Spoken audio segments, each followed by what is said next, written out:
जय श्री कृष्ण। राधे राधे। राधा रानी आप और आपके परिवार पर अपनी असीम कृपा बनाए रखे। आज हम जानेंगे कि एक बार राधा कहने से क्या फल मिलता है। राधा नाम की महिमा।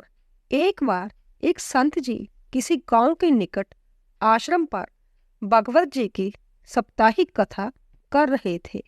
तीसरे दिन के वृतांत में वह कथा करते हुए बताने लगे, अनेक प्रकार के लोग जो पाप कर्म करते हैं उन्हें अनेक प्रकार के नरकों में जाना पड़ता है, लेकिन एक उपाय है जिसके द्वारा नरकों में जाने से बचा जा सकता है।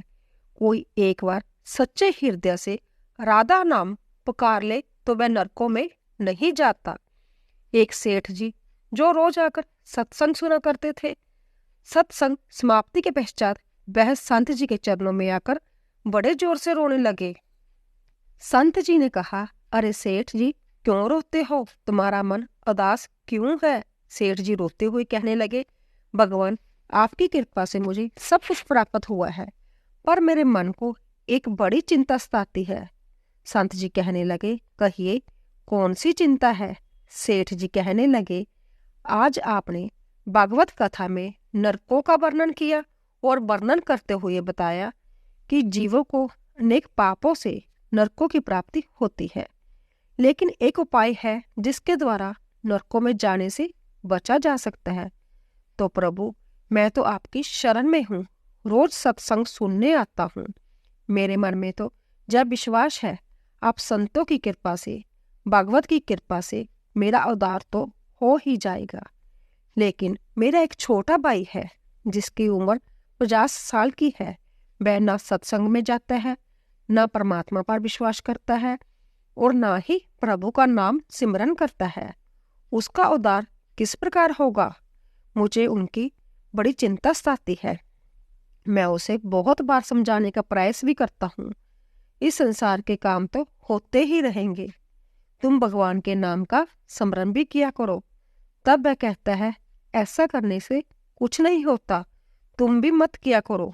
मैं जितना आस्तिक हूँ, प्रभु के प्रति जितनी मेरी आस्था है, वह उतना ही कट्टर और नास्तिक है। तब संत जी ने कहा, क्यों चिंता करते हो? एक दिन उसका भी उद्धार हो ही जाएगा। सेठ जी रोते हुए कहने लगे, हे भगवान, उसका उद्धार कब होगा?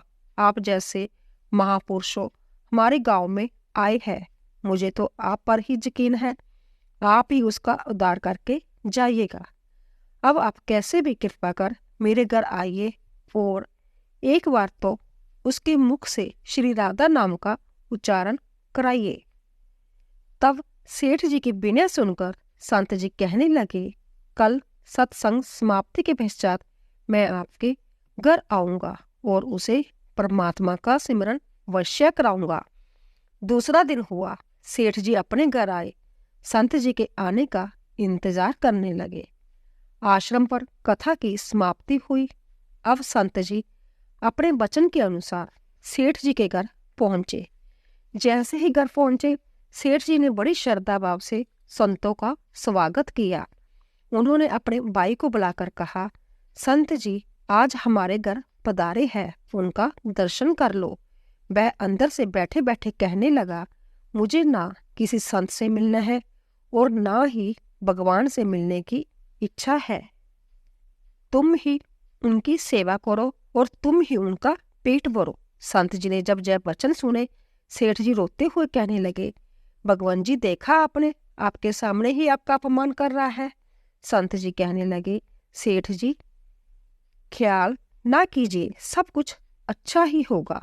अब सेठ जी को दिलासा देते हुए संत जी पलंग से उतरे और उसके भाई के कक्ष में आ गए और उसके कंधों पर हाथ रखकर कहने लगे, और बताओ आज तक कितना कमाया?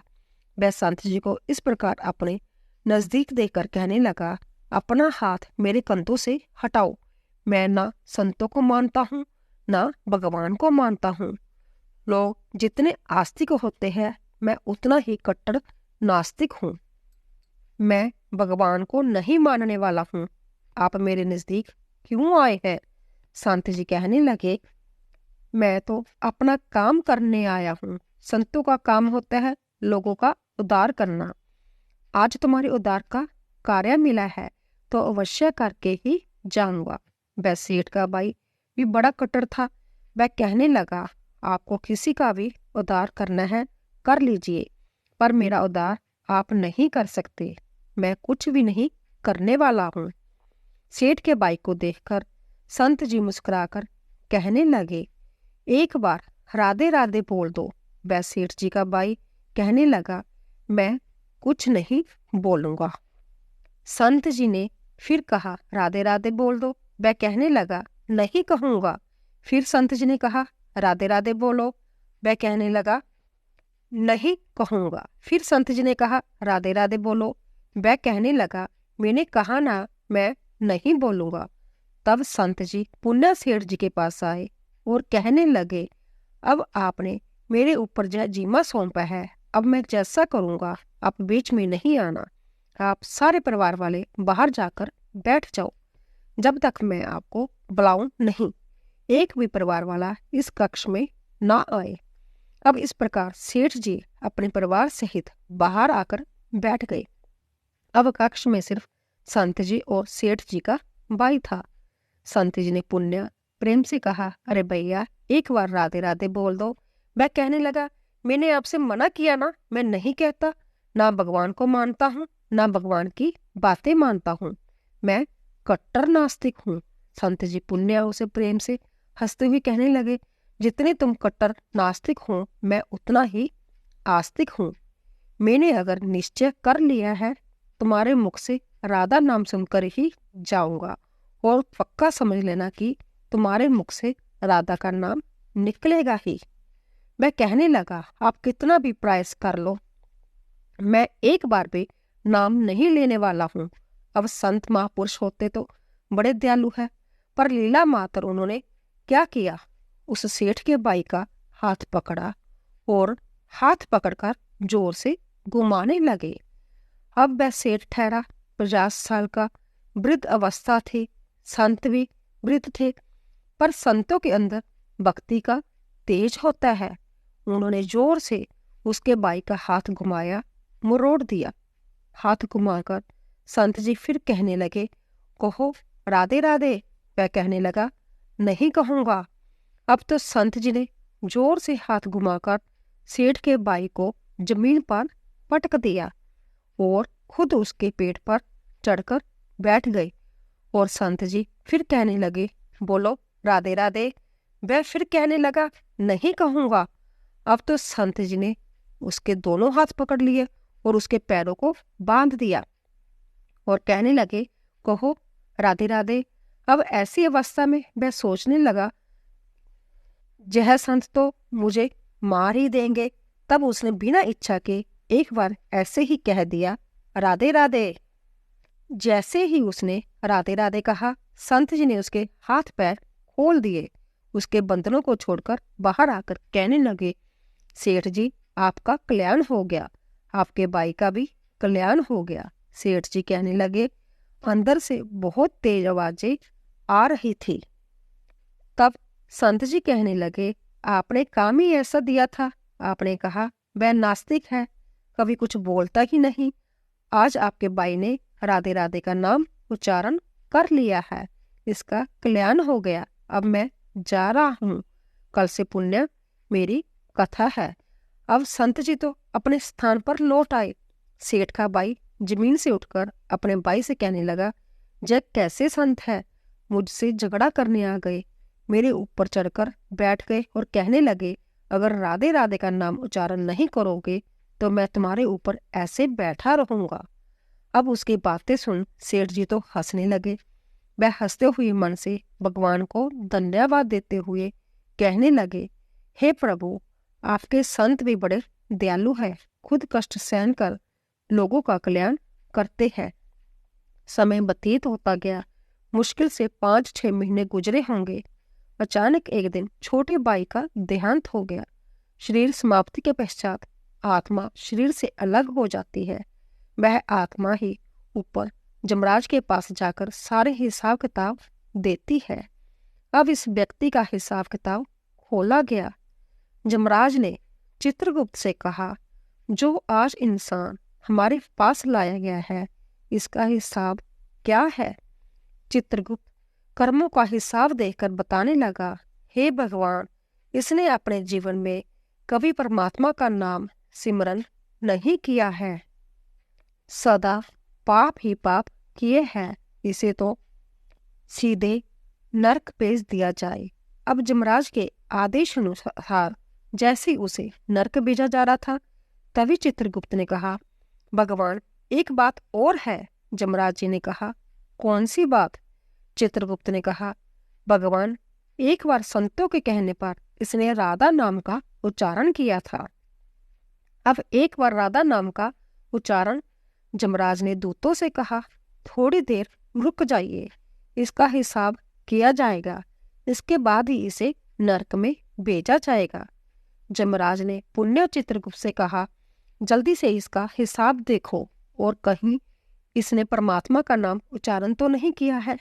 चित्रगुप्त ने फिर से पुण्य सारा हिसाब देखा और देखकर कहने लगे, भगवान, इसने एक बार जो नाम उच्चारण किया है वह संतों के व्यय से किया था, दिल से भी नहीं किया था, पर एक बार राधा नाम का उच्चारण किया है।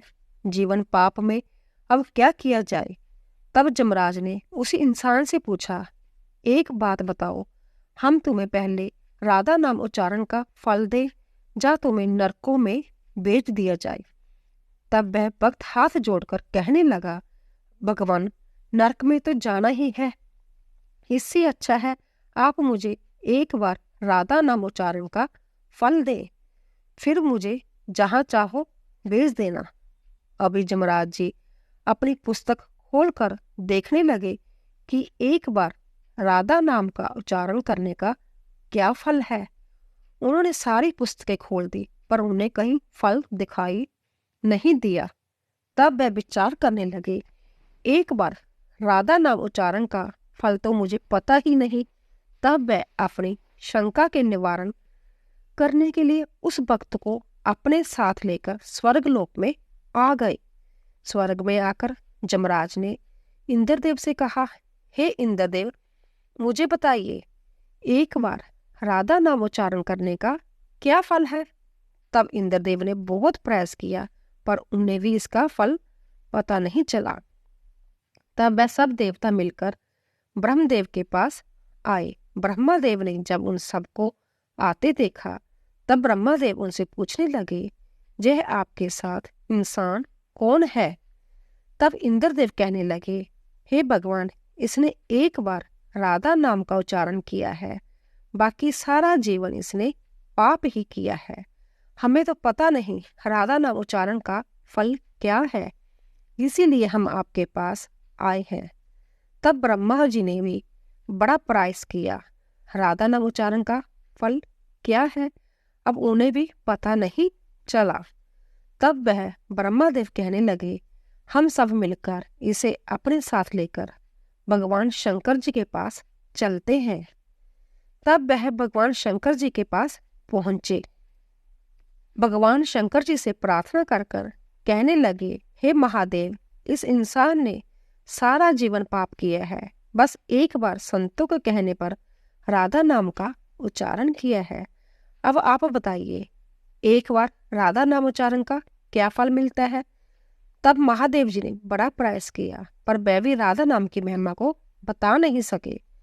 तब शंकर जी कहने लगे, अब हमें भगवान श्री कृष्ण के पास चलना पड़ेगा, क्योंकि वही राधा तत्व को जानते हैं।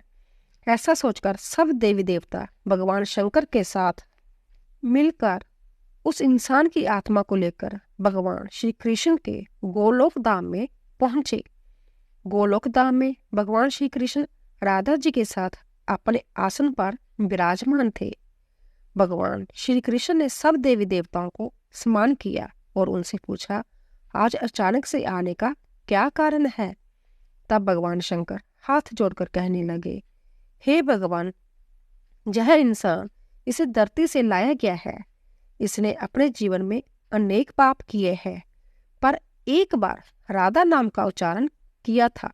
जमराज जी पता ना कर सके कि एक बार राधा नाम उच्चारण का क्या फल मिलता है।